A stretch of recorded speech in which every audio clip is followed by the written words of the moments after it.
고린도전서 1장 17절부터 25절입니다. 고린도전서 1장 17절부터 25절 말씀, 저와 여러분이 한 절씩 읽겠습니다. 그리스도께서 나를 보내신 것은 세례를 주기 위해서가 아니라 복음을 전하도록 하기 위해서였습니다. 그것은 인간의 지혜로운 말로 하라는 것이 아니었습니다. 그리스도의 십자가가 그 능력을 잃지 않게 하려는 것입니다.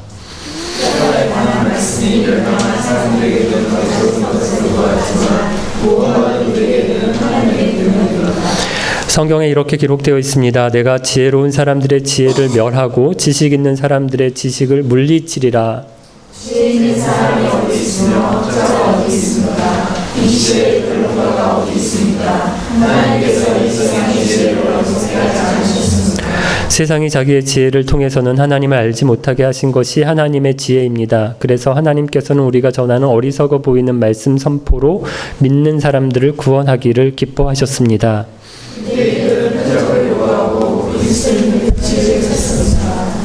하지만 우리는 그리스도께서 십자가에 못 박히셨다고 전합니다. 이것이 유대인들에게는 걸려 넘어지게 하는 것이요 이방인들에게는 어리석은 것이지만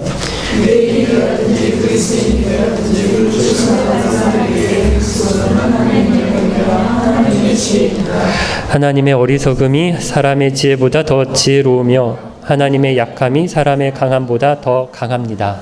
아멘. 지난 주일에는 고린도전서 본론의 첫 부분을 보았는데요. 바울이 고린도 교회에 있는 문제를 이야기합니다. 무슨 문제가 있었나요? 바울이 너희 안에 에리스가 있다고 하는데, 에리스가 그리스 신화에서 전쟁의 신이에요. 그래서 교회 안에 전쟁의 신이 있어서 서로 다투고 싸우고 전쟁한다는 겁니다. 그래서 소문을 들어보니까 4개의 파로 나눠져서 싸우는데, 첫 번째가 바울파. 그래서 바울이 고린도 교회를 개척했잖아요. 그래서 원조파, 의리파는 바울을 따랐고요. 두 번째 아볼로파가 있었어요. 학구파라고 했는데, 알렉산드리아에서 온 지적이고 말 잘하는 이 아볼로를 따르는 사람들이 있었고요. 세 번째 게바파, 베드로파. 예수님을 믿어도 유대인의 율법을 그대로 따라야 한다라고 하는 사람들이 있는데 규율을 중시하는 사람들이었습니다. 심지어 네 번째는 어떤 사람들도 있었다고요? 그리스도파. 그래서 너희들 왜 사람을 따르느냐? 다 틀렸고 우리는 그리스도만 따른다. 이렇게 얘기했던 사람들, 무슨 파라고요? 독선파, 직통 계시파에 속하는 사람들이 있었어요. 바울이 이렇게 나눠져서 서로 전쟁하고 싸우는 사람들에게 3가지 질문을 던졌는데, 첫 번째, 그리스도가 나눠졌냐? 이렇게 묻습니다. 교회가 그리스도 안에서 하나고 한 몸이에요. 그래서 나눠지고 서로 찢어지면 안 된다고 하고요. 두 번째, 바울이 십자가에 못 박혔냐?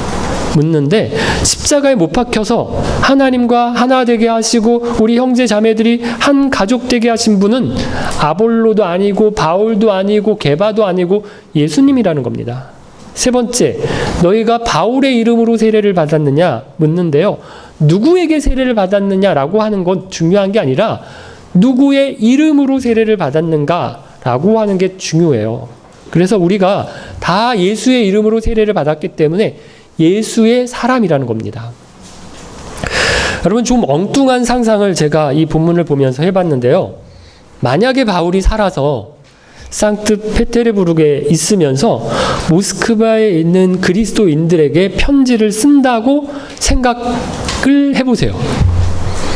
모스크바 전서, 모스크바 후서를 쓴다면 어디에다가 이 편지를 보낼까요?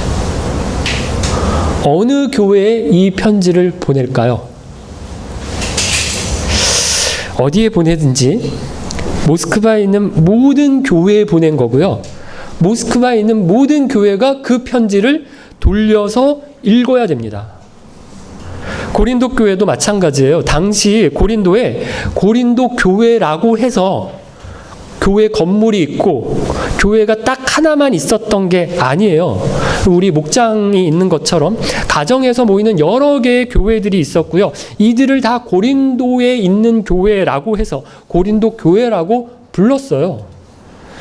여러 가정에서 모이는 가정교회들이 고린도 전서를 같이 돌려서 읽은 거예요. 여러분, 모스크바에 교회가 여럿 있어요. 그래서 교회마다 모이는 건물이 다르고 섬기는 목사가 다르고 구성원이 달라요. 하지만 다 같은 모스크바에 있는 교회예요. 그럼 이건 한인 교회든지 러시아 교회든지 다 하나고, 이게 러시아에 있든지 한국에 있든지 전 세계의 교회가 하나예요. 그리스도의 몸이 나눠질 수 없는 것처럼 우리가 다 예수님의 십자가에서 우리를 위해서 못 박히신 그 예수 그리스도 안에서 하나이고요. 우리가 다 예수의 이름으로 세례를 받았기 때문에 하나입니다. 뭐 그렇다고 우리가 뭐 이 교회 저 교회 막 왔다 갔다 옮겨 다니라는 건 아니에요. 가능하면 한 교회에서 신앙생활하는 게 좋아요. 어느 교회를 가도 다 문제가 있거든요. 하지만 우리 교회만 옳고 다른 교회는 틀렸다라고 얘기할 수 없고요. 자기 교회만 잘 되고 다른 교회는 다 안 되라고 하면 이렇게 하는 건 아니라는 거예요. 올해도 작년에 이어서 여름 성경학교를 우리 기쁜교회와 장로교회가 연합으로 주최를 하고요. 다른 교회 어린이들도 함께 하도록 할 건데요. 우리가 하나라는 마음을 잊지 않았으면 좋겠어요. 이게 제일 안 되는 사람이 전데요. 자꾸 우리 교회만 보거든요. 우리 교회가 아이들도 많지 않은데 재정을 너무 많이 내는 건 아닌가? 우리 성도들이 너무 많이 일하는 건 아닌가? 고생하시는 건 아닌가? 같이 해서 우리 아이들이 손해를 보고 피해를 보는 건 아닌가? 자꾸 저는 저희 교회만 생각해요. 물론 이런 것도 고려해서 이렇게 같이 의논하고 회의를 할 때 균형을 맞추도록 할 거지만 기본적으로 그리스도 안에서 하나다. 다른 공동체에 우리가 여러 공동체에 다르게 속해 있지만 모스크바에 있는 하나의 교회라고 하는 생각을 저나 여러분이 꼭 기억했으면 좋겠어요. 오늘 본문으로 와서 17절 말씀을 보면 지난주일 본문과 연결고리 역할을 하는 구절인데요. 바울이 우리가 하나라고 하면서 다 예수의 이름으로 세례를 받았다라고 했잖아요. 그러면서 생각해 보니까 자기가 직접 세례를 준 사람들이 고린도 교회 안에 몇 사람밖에 없고요. 그게 감사하다라고 얘기를 합니다. 여러분, 왜 이게 감사한가 하면 자기한테 세례를 받은 사람들이 나는 바울에게 세례를 받았어 이러면서 나는 바울을 따르는 사람이야 이렇게 팔을 만들어서 싸울까 봐 걱정을 했는데 그럴 사람들이 별로 없어서 다행이라는 거예요. 그리고 그리스도께서 자기를 보내신 것도 세례를 주라고 보내신 게 아니라 뭐하라고 보내셨는가 하면 복음을 전하라고 보내셨다라고 얘기하고요. 자기가 복음을 전할 때 어떻게 전했는가 하면 인간의 지혜로운 말로 하지 않았다라고 해요. 여러분, 왜 인간의 지혜로운 말로 하지 않았는가 하면 그리스도의 십자가가 그 능력을 잃지 않게 하려고 그랬다라고 합니다. 여러분, 이 말을 이해하기 위해서는 당시 고린도라고 하는 도시를 좀 알아야 되는데요. 당시 고린도에 많이 몰려온 사람들이 소피스트라고 하는 지식인들이에요. 좀 난다, 긴다라고 하는 선생들이 다 고린도로 몰려들었어요. 그래서 자기를 따르는 사람들을 모으고 제자들을 모았거든요. 이 중국 무술 영화를 보면 어떤 도시에 무림의 그 고수, 사부들이 저마다 도장을 차리고요. 자기만의 권법을 제자들을 모아서 막 가르치고 있거든요. 그러면 어디 이렇게 떠도는 고수가 한 명 그 도시에, 그 동네에 딱 와서 도장 깨기라고 아시죠? 도장마다 찾아가면서 그 사부하고 붙는 거예요. 대결을 하는 거예요. 결투를 벌이는데 그러면서 어떻게 합니까? 자기 이름을 내고 제자들을 모으거든요. 고린도에 있는 지식인들이 비슷하게 했어요. 요즘은 사람들이, 이 지식인들이 텔레비전 토론회에 나와서 토론을 하지만 당시에는 어디서 했을까요? 광장에. 사람들이 많이 몰려있는 광장에서 토론을 벌이는 거예요. 말싸움에서 그래서 이기잖아요? 그럼 그 이기는 사람이 명성을 얻고 제자들을 모으고 그게 또 돈이 되는 거예요. 오늘날 이거 제일 잘하는 사람 유시민 작가. 제가 볼 때니 본인이 어용 지식인이라고 얘기를 하고 이제 토론에서 이 사람이 이길 사람 별로 없을 것 같아요. 제일 잘하는 것 같은데요. 이 당시에도 이런 유시민 같은 이 소피스트들이 많이 나타났던 겁니다. 그때 이 사람들이 가르치는 게 뭐냐면 철학이나 학문도 있지만 수사학이라고 하죠. 어떻게 말을 해야 상대방을 꼼짝 못하게 할 수 있는지 이 현란한 말싸움 기술을 가르쳤어요. 그래서 고린도라고 하면 이 지식에 대한 이 갈망이 높을 뿐만 아니라 말하는 기술이 굉장히 발달한 곳이에요. 그런데 바울이 이 고린도에서 복음을 전하면서 어떻게 했다라고요? 그런 말을 안 했다는 거예요. 인간적인 지혜로운 말을 안 했다라는 거예요. 이런 기술들을 안 썼습니다. 수사학적인 기교를 쓰려고 하면요, 바울도 다른 사람 못지않게 잘할 수 있어요. 고린도에 오기 직전에 아테네에서 복음을 전할 때는 이 철학으로 한판 붙어서 해봤었어요. 그런데 고린도에서는 그렇게 안 했다라는 거예요. 왜요? 그리스도의 십자가가 그 능력을 잃지 않게 하려고 했다는 겁니다. 화려한 말로 자기가 사람들을 제압해서 복음을 설득했다라는 게 아니라 그리스도의 그 십자가 그 내용 자체가 능력이 있어서 사람들에게 전해지도록 했다라는 겁니다. 그렇다면 그럼 그리스도의 십자가에는 어떤 능력이 있길래 그런 능력을 기대했을까요? 어떤 분은 그리스도의 십자가는 구분선이다 라고 표현을 했는데요. 사람들을 둘로 구분하는 선이 된다는, 기준이 된다라는 거예요. 18절 말씀입니다. 같이 읽어볼게요. 18절.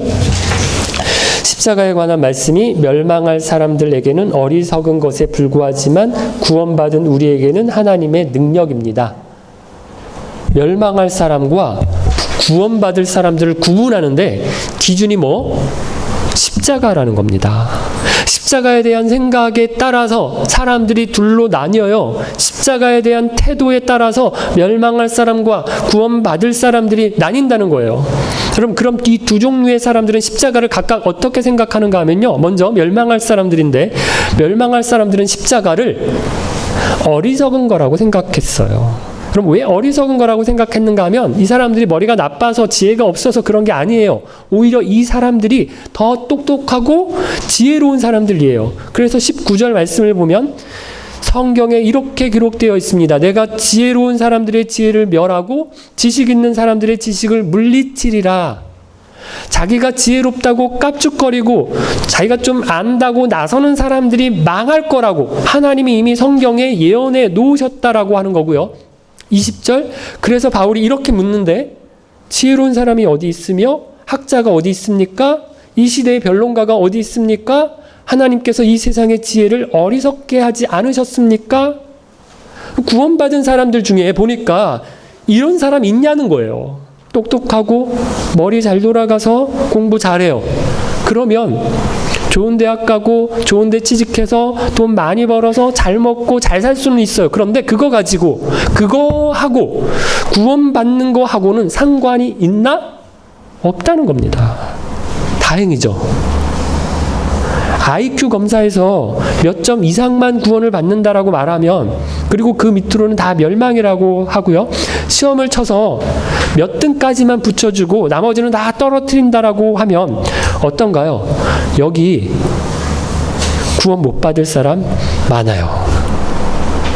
요즘 취업이 전쟁인데 하나님이 뽑아주시는데 똑똑한 놈만 뽑는다라고 하면요. 이거 전쟁 장난 아닐 거예요. 경쟁이. 구원받는데 시험 본다면 노량진에 막 이거 구원받는 학원, 구원학원 이거 해가지고요. 이런 거 생길 과목별로 막 이렇게 과외 받는다라고 우리가 또 난리겠죠.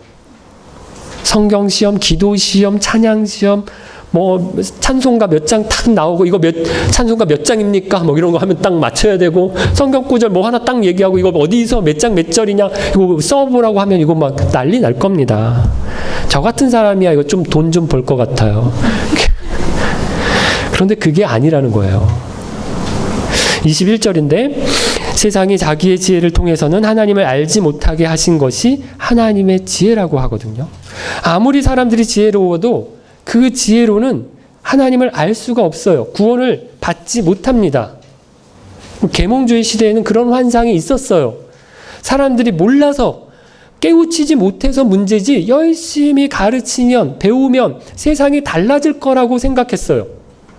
이 세상에 유토피아가 펼쳐질 거라고 봤거든요. 그래서 열심히 교육을 시키고 학문을 발전시켰어요.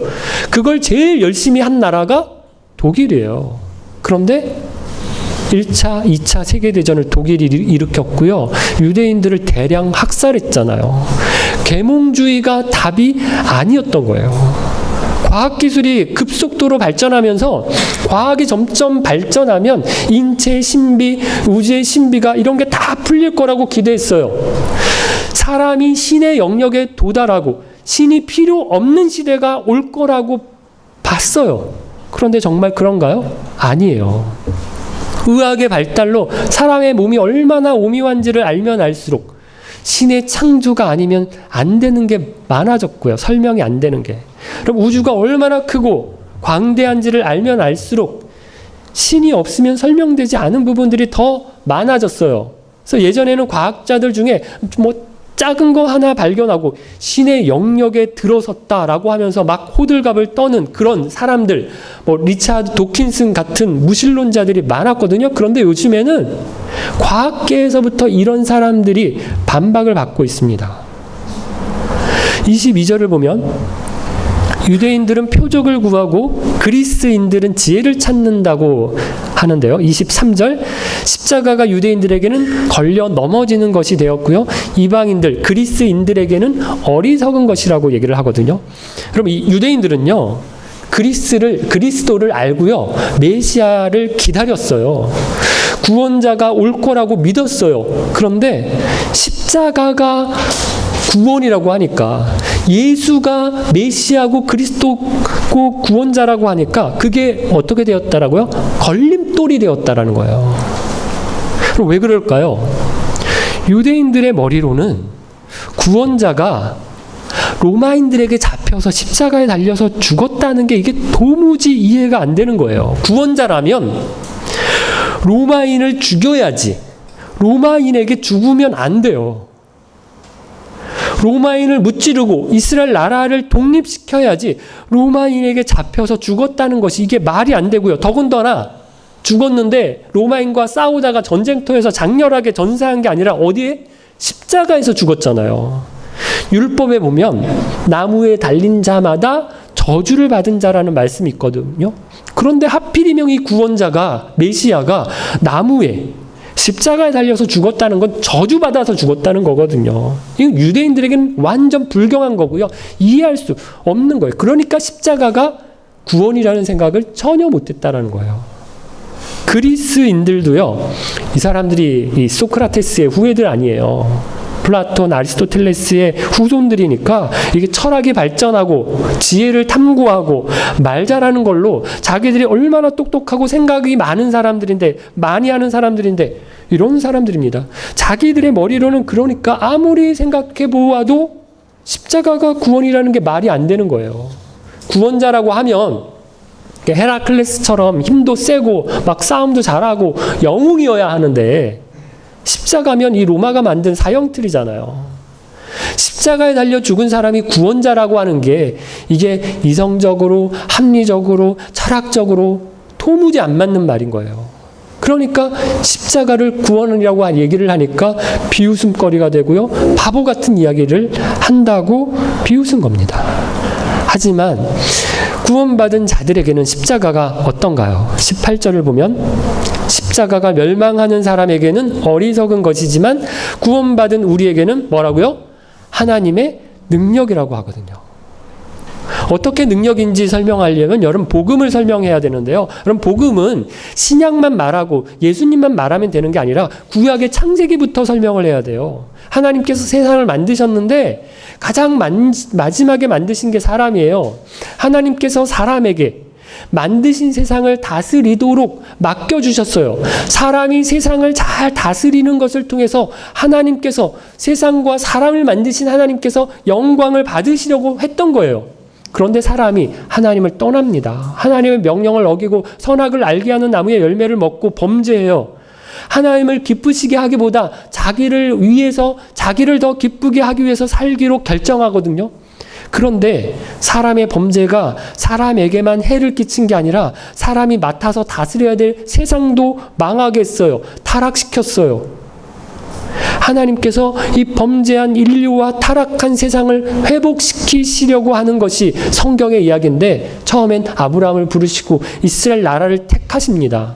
이스라엘의 나라가, 이스라엘이 하나님의 나라가 되어서 모든 민족, 모든 사람을 하나님께로 인도하고 하나님의 뜻대로 이 세상을 다스리기를 바라셨어요. 그런데 이스라엘이 하나님을 떠나요 우상을 따르고 섬기거든요. 그래서 하나님께서는 이번에는 하나님의 아들을 보내셔서 사람과 세상을 구원하시는데 그분이 예수님이시다라는 거예요. 예수님이 십자가에 달려 죽으심으로 우리가 구원을 받고 세상이 회복되는 거예요. 그러므로 예수님의 십자가에는 능력이 있는데, 어떤 능력? 우리의 죄를 용서하시는 능력뿐만 아니라 세상과 만물을 새롭게 하시는 능력이 있다라는 거예요. 두 번째, 십자가에는 또 하나님의 지혜가 있는데, 24절에 보니까 그리스도는 하나님의 능력이며 뭐라고요? 하나님의 지혜라고 하시거든요. 그럼 왜 지혜인가 하면 전혀 생각하지도 못했던 곳에다가 둔 거예요. 신혼 초에 제가 선교단체 간사로 있을 때 집에 공금을 가져간 적이 있어요. 하루만 제가 그 공금을 맡아 가지고 있다가 그 다음날 은행에다가 넣으면 되거든요. 그런데 제가 그때까지 처음 만져본, 제 손으로 이렇게 몇백만 원이었던 것 같은데 돈다발을 이렇게 들고 집으로 들어가서 이거를 내일까지 잘 도둑 안 맞고 잘 지켜야 되는데 라고 생각해서 그거를 들고 한참 어디다 둬야 되는지, 도둑이 우리 집에 들어오면 제일 못 찾을 데가 어딘지 한참을 찾았어요. 베개 밑에 둘까, 찬장에 열어서 그릇 안에 넣을까, 뭐 이렇게 한참을 이렇게 찾아 헤맸던 적이, 어디 여기저기 감춰 두려고 했던 적이 있거든요. 되게 어렵더라고요. 여러분, 하나님이 어디에 계실지 결정할 권한이 여러분에게 있다면 어디에 계시도록 할 건가요? 갈릴리 나사렛 목수의 아들은 하나님의 아들이 태어나실 만한 그렇게 좋은 집안이 아니에요. 여러분, 구원을 베푸는데 구원을 베풀 만한 곳을 결정할 권한이 여러분에게 있다면 어디에 그 구원을 두실 건가요? 십자가는 사형수 중에서도 노예나 반역자들만 달리는 사형틀이에요. 구원을 베풀 만한 곳이 아니거든요. 그래서 지혜라는 거예요. 십자가가 하나님의 능력이고 지혜라는 것이 역설인데, 여러분, 예수님의 산상수훈에서의 가르쳐 주신 팔복도 보면요, 역설이에요. 가난한 사람이 복이 있다. 애통하는 사람, 우는 사람이 복이 있다. 줄이고 목마른 사람이 복이 있다. 예수님이 이렇게 가르쳐 주시거든요. 역설을 가르쳐 주시거든요. 세상 사람들이 가진 기대와 반대로 이야기하세요. 여러분, 이것이 능력이고 이것이 지혜라는 거예요. 그런데 우리는 어떤가요? 역설을 살아야 되는데 세상을 뒤집어 살고 세상을 뒤집어 놓아야 되는데 안 그래요. 예수를 믿는다는 사람들이 세상에 있는 사람들과 똑같이 따라가요. 막 가랑이가 찢어지도록 쫓아가요. 그러니까 감동이 없어요. 예수 믿는 사람들을 보면서도 야, 너나 나나 다른 게 없는 거예요. 사랑하는 기쁜 가족 여러분, 십자가가 분리하는 선이 된다고 했어요. 멸망하는 사람들에게는 그게 약한 거고 무시할 만한 거고 비웃을 만한 거고 어리석은 것이지만, 구원받은 우리에게는 그게 하나님의 능력이요 하나님의 지혜예요. 그런데 하나님과 사람이 능력과 지혜로 싸우면 상대가 될까요? 안 되거든요. 25절인데 같이 읽어볼게요. 25절. 하나님의 어리석음이 사람의 지혜보다 더 지혜로우며 하나님의 약함이 사람의 강함보다 더 강합니다. 개미 중에서 제일 똑똑한 놈이 저하고 IQ 테스트하면 제가 좀 요즘 약간 잘 안 떠오르기도 하고 멍 때릴 때도 있지만 웬만해서는 제가 안 져요. 개미 중에서 제일 흰셈 놈하고 저하고 싸워도 제가 이깁니다. 하나님과 사람도 마찬가지예요. 게임이 안 돼요. 지혜로도 힘으로도 상대가 안 돼요. 그러니까 좀 안다고 까불고요. 힘 좀 세다고 좀 나서면 안 된다는 거예요. 그럼 이 말이 그렇다고 따지지 말고 무턱대고 믿으라는 말은 아니에요. 선교사님들과 하는 책 모임에서 최근에 읽으려고 반지성주의라고 하는 책을 샀는데 아직 안 읽어봤지만 기독교가 반지성주의로 가서 무작정 믿다가 이상하게 되었다라고 비판하는 책이다라고 생각하고 있어요. 따져보고 믿고 이해하고 공부하고 믿으세요. 설교라고 아무 말에나 아멘 아멘 하지 마시고 생각 좀 하고 아멘 하고 믿으라는 말이에요. 하지만 그렇다고 십자가가 공부하면 이해가 되고 이해를 시켜주면 믿게 되는 거냐? 그건 아니라는 겁니다. 그래서 21절 끝에 보면 바울이 하나님께서 어리석어 보이는 말씀 선포로 믿는 사람들을 구원하신다고 하는데, 그럼 개역 성경이 이렇게 번역했어요. 전도에 미련한 것으로 라고 번역을 했어요. 최근에 설교가 선포냐 설득이냐 라고 하는 이런 논쟁이 있어요. 저는 이 설교가 두 가지 요소가 다 있다고 보는데요. 기본적으로는 하지만 선포라고 봐요. 설교를 하고 말씀을 전할 때 목사가 이해하기 쉽게 잘 설명하고 설득을 해야 돼요. 하지만 그것으로 되느냐? 아니에요. 하나님이 계셔. 하나님이 세상을 만드셨어. 십자가가 하나님의 능력이고 지혜야. 이게 믿어지는 건요, 내 머리로 그게 설득이 돼서 믿어지는 게 아니라 성령님의 역사라는 겁니다. 그래서 제가 논쟁해서 예수 믿는 사람 거의 없다라고 얘기를 했고요. 친구들과 말싸움하지 말라고 말씀을 드려요. 안 믿는 친구랑 성경 가지고 붙어서 내가 이겼어요. 그럼 그 친구가 그 다음 주부터 교회 올까요? 분해서 안 와요. 저 예수쟁이들은 말만 잘해. 말로는 못 당해. 이러면서요, 교회에 더 안 옵니다. 그럼 어떻게 하느냐? 그냥 선포하세요. 전도하세요. 복음의 도를 전하세요. 여러분, 설득이면 그거 내 책임이에요. 왜요? 안 믿는 건 내가 설득을 잘 못해서 안 믿는 거거든요.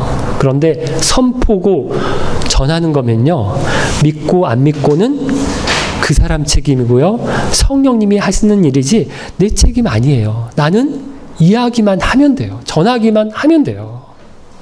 제가 한때 고민이, 설교해도 왜 이렇게 사람들이 안 변하지? 설교에 무슨 문제가 있나? 내가 못하나? 이런 생각을 했는데요. 그냥 편하게 생각하기로 했어요. 나는 역할이 선포하는 게 책임이지, 다음은 누가 하시는 일? 성령님이 하시는 일이에요. 오늘이 성령 강림 주일입니다. 성령님이 하시는 일이다. 어리석어 보이는 거 지혜롭고 약해 보이는 것을 강하게 하시는 분은 성령님이세요. 안 변할 것 같은 내가 변하고 안 될 것 같은 일을 하게 하시는 분이 성령님이세요. 그래서 십자가가 하나님의 능력이고 지혜이신 것을 믿으신다면 그럼 이렇게 기도하시기를 바라는데요. 성령님, 저를 변화시켜 주시고 십자가의 능력으로 온 세상에 나타나게 해주십시오. 그렇게 기도하시는 저와 여러분 되시기를 바랍니다. 같이 찬양 드리겠습니다.